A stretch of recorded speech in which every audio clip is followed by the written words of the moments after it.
সৌভিক বাবু, বলছি যে আজকে তো গতকালকে এক প্রস্থ শুনানি হয়েছে হাইকোর্টে, এবং আজকে কমিটির বৈঠক ছিল, কমিটি বসেছিল। তো আজকে আপনার তরফ থেকে, কিন্তু আপনি যেহেতু মূলত হেরিটেজ, ট্রামের হেরিটেজটা নিয়ে কথা বলছেন, তো আপনার প্রস্তাব কি ছিল, বা তারা আপনার প্রস্তাবে কি বললো বা কি বললো যদি একটু বলেন। হ্যাঁ, মানে ট্রামের তো দুটো অ্যাসপেক্ট আছে, একটা হচ্ছে সার্ভিস অ্যাসপেক্ট, একটা হচ্ছে হেরিটেজ অ্যাসপেক্ট। শুধুমাত্র হেরিটেজ নিয়ে বলিনি আমি। যে ডিসকাশনগুলো হয়েছে সেই সব কথা তো এখানে বলা সম্ভব না, কেননা এটা হাইকোর্ট নির্ধারিত একটি কমিটির মধ্যে ভেতরে আলোচনা।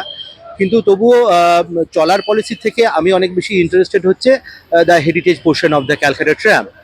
এখন আমার যেটা মনে হলো অ্যাজ আ ইন্ডিভিজুয়াল পার্সন, এটা আমার ব্যক্তিগত মনে হওয়া, যে আমি যে প্রপোজালটা বারবার দিয়েছি, বারবার বলার চেষ্টা করেছি যে কলকাতা ট্রাম ইটসেলফ আ হেরিটেজ, এটার একটা স্বীকৃতি দরকার। এটা স্বীকৃতি শুধুমাত্র কলকাতার ভেতরে নয়, এই স্বীকৃতিটা আসতে হবে একদম বিদেশ থেকে, ইউনেস্কো থেকে, যেটা দুর্গাপুজোর জন্যে পাওয়া গেছে।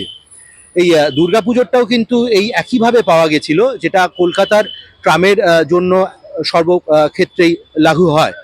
কিন্তু সরি টু সে, আমার এটা যেন কেন মনে হয়েছে, যদিও এটা ডাইরেক্টলি বলা হয়নি, আহ, শুধুমাত্র এরা ফোকাস করছে রুট নাম্বার 36। এখন এই রুট নাম্বার 36 হচ্ছে খিদিরপুর টু ধর্মতলা যে রুটটা, এই রুটটা হচ্ছে সাউথ ইস্ট এশিয়ায় সব থেকে পুরনো চালু ইলেকট্রিক রুট। এখন বিষয়টা হচ্ছে যে কলকাতা ট্রামকে যদি আমরা হেরিটেজ বলে ঘোষণা করার কথা ভাবি, তাহলে এই রুটটার উপর বেস করেই করতে হবে। কিন্তু আমাদের দাবি বা আমার যে দাবি, বা আমার দাবিও ঠিক বলাই না, আমার যে বিষয়টা তুলে ধরা, যে কোনো একটি স্পেসিফিক রুটকে কিন্তু হেরিটেজ করার জন্যে বলা হচ্ছে না।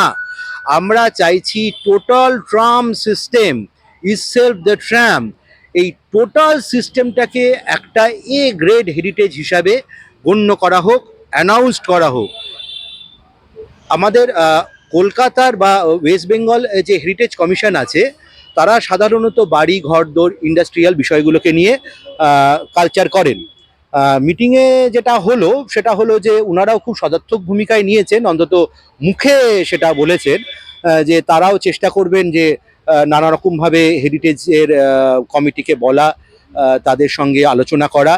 আসলে সব থেকে মজা হচ্ছে, আমরা যাই প্রপোজাল দিচ্ছি বা কমিটির যাই কথা আমরা বলছি, দিনের শেষে সবই বলছেন যে এটা একটা সরকারি পরিকল্পনার আন্ডারে পড়ছে, সেই জায়গাটাকে আমরা ভাবনা চিন্তা করে নেব। আসলে ভাবনা চিন্তাটা করতে করতে এতদিনে আজকে এই অবস্থায় দাঁড়িয়ে এসছে। আমরা বারবার বলছি 3টে রুট চলে, 3টে রুট তো চলছেই না, 2টো রুট চলছে। টালিগঞ্জ বালিগঞ্জ বন্ধ করে দিয়েছে, কেন বন্ধ হয়েছে, তার টেন্ডার কি হবে, তারও ঠিকঠাক কথা বলা উত্তর পাইনি।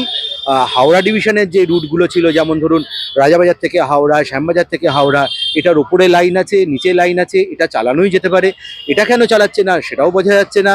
বিবাদী বাগ আমাদের এখনো অবধি মেট্রো রেল হাতে দিয়ে দিয়েছে, এটাও কেন চলছে না সেটাও বোঝা যাচ্ছে না।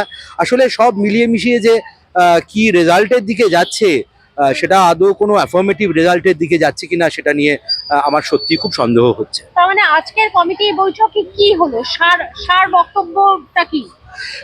সার হলো যে দেখুন, এতদিন ধরে আমরা বহুবার মিটিংয়ে যে প্রপোজালগুলো দিয়েছি, সেই প্রপোজালগুলোই আবার দিচ্ছি, আবারই একই কথা হচ্ছে, আবারই জিনিস হচ্ছে, কিন্তু সেগুলোর কোনো ইমপ্লিমেন্টেশন আমরা দেখতে পাচ্ছি না, তার কোনো কাজের কাজ কিছু আমরা দেখতে পাচ্ছি না, তার কোনো ঠিকঠাক পলিসিও আমরা দেখতে পাচ্ছি না। বেশি কিছু বললেই আমাদের বলা হচ্ছে it's an governmental policy, we will think about that. বেশি চিন্তা করতে করতে যা হচ্ছে সেটা হচ্ছে চিন্তাই হচ্ছে, কতটা কাজে প্রতিফলন হচ্ছে সেটা নিয়ে একটা সত্যি ডাউট থেকে যাচ্ছে। তাহলে 26 তারিখে যে আবার হিয়ারিংটা আছে, সেখানে তো আপনাদের আজকে যে কমিটিতে বৈঠক হলো সেইটার রিপোর্ট জমা দিতে হবে, তাহলে পরে রিপোর্টে কি থাকবে সেটা কি দেখেছেন আপনারা?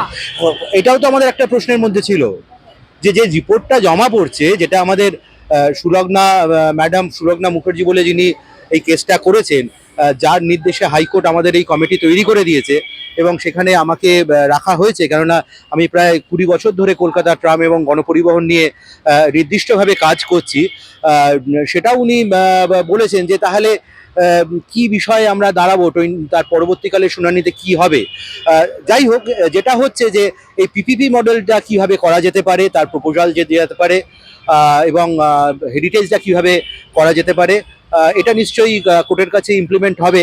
কেননা যিনি আমাদের সুলগ্না ম্যাডাম উনি ছিলেন, নিশ্চয়ই উনি এটা করে দেবে। এবং একটা শেষের কথা বলি যে সবসময় আলোচনার মধ্যে দিয়ে ব্যাপারটা খুব ঠিকঠাকভাবে এগিয়ে নিয়ে যাওয়াটাই সবার পক্ষে একটা ঠিক বার্তা বলেই মনে হয়। ঝগড়াঝাটি না করে আমরা কলকাতাবাসী সবাই চাই যাতে কলকাতার ট্রামকে আবার তাদের পুনর একটা তাদের জায়গায় ফিরিয়ে আনা যায়। অনেক ধন্যবাদ।